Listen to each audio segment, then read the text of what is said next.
History in the making in Washington, D.C. today.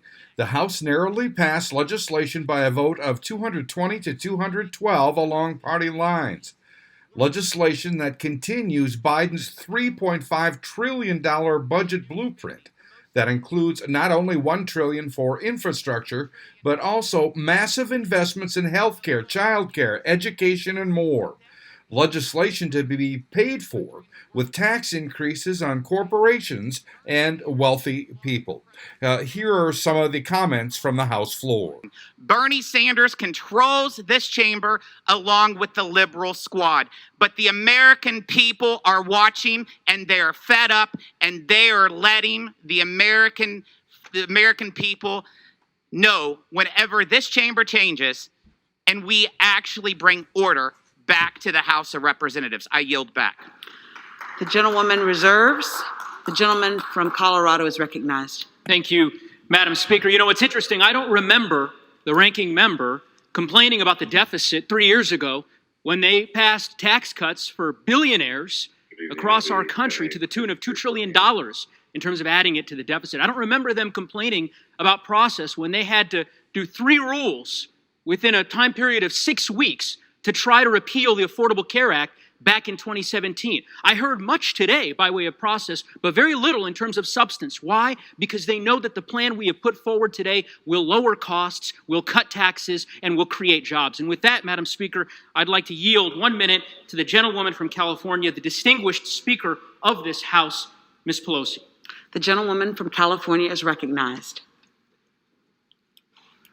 Thank you very much, Madam Speaker. I thank the gentleman for yielding and for his distinguished role on the Rules Committee. Now let us praise the Rules Committee for the important work that they do, making sure that legislation comes to the floor in a way that is consistent with the rules of the House, and in this case, a budget that is consistent with the values of our country. Thank you, and thank you to the Chairman Jim McGovern, for his leadership as well, and to each and every member of the Rules Committee. We have to salute them on both sides of the aisle for the time they put in and how they facilitate the work of the House. Madam Speaker, today is a great day of pride for our country and for Democrats. We have a president with a big, bold vision for our country, an unprecedented opportunity to keep our promises for the people. We promised for the people that we would lower health care costs by lowering the cost of prescription drugs, we would increase paychecks by building the infrastructure of America, and we would have cleaner government by passing legislation for the vote.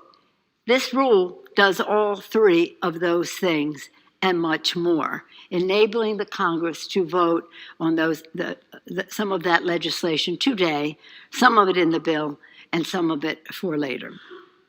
When the president spoke about the infrastructure bill, which is provided for in this rule, he said to our Republican friends, I want to find our common ground on infrastructure, but I will not confine my vision to what is in the bill that we can do in a bipartisan way unless you want to help us build back better.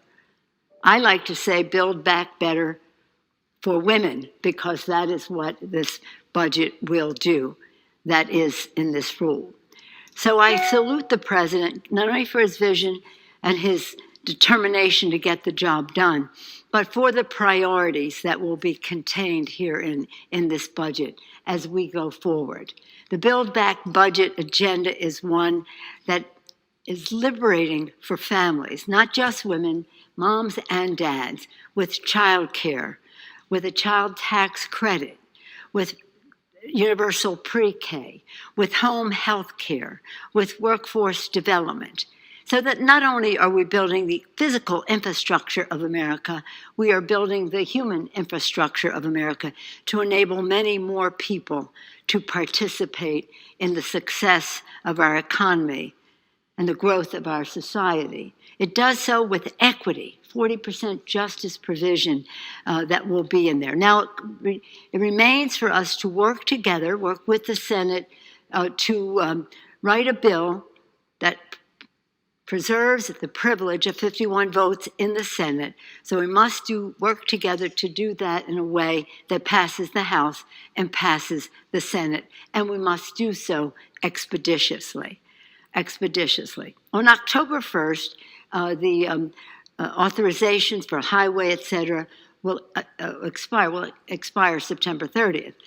And by October 1st, we will hope to have in place, that is the plan, to have in place the legislation for infrastructure. That is bipartisan, and I salute that, but it is not inclusive of all of the values we need to build back at a time when we have a climate crisis.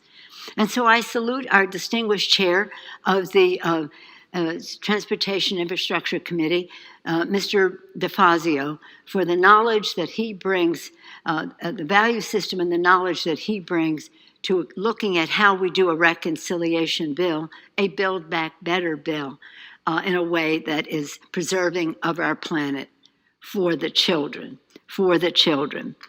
Exciting in all of this is the fact that we will have the John R. Lewis Voting Rights Advancement Act. This is pretty exciting, and I commend you, Madam Speaker, for your leadership in making this possible, for you to be the author of it. When you are the author, though, you will no longer be able to preside. You have to come down and manage us on the floor. So it's appropriate that during the rule that will enable this to come to the floor, you are presiding so we can all congratulate you in a highly visible way. This legislation is so important. I was very much a part of passing the previous bill that was up 07. We wrote it in 06. It became effective in 07 when President Bush was president, and we had Republican majorities, House and Senate, and we passed the legislation overwhelmingly, over nearly 400 votes in the House, unanimous in the Senate, signed by President Bush, as bipartisan as anything that has come to the floor.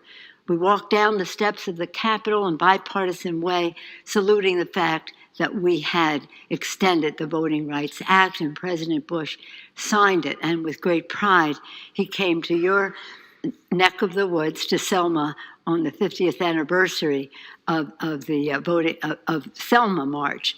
But he came as the person who had signed the Voting Rights Act. And even more important than that, Laura Bush came too, so their hearts are in this legislation. I would hope that it would be some level of bipartisanship on that as well. We'll talk more about that as we go into the debate on that bill in a little while. But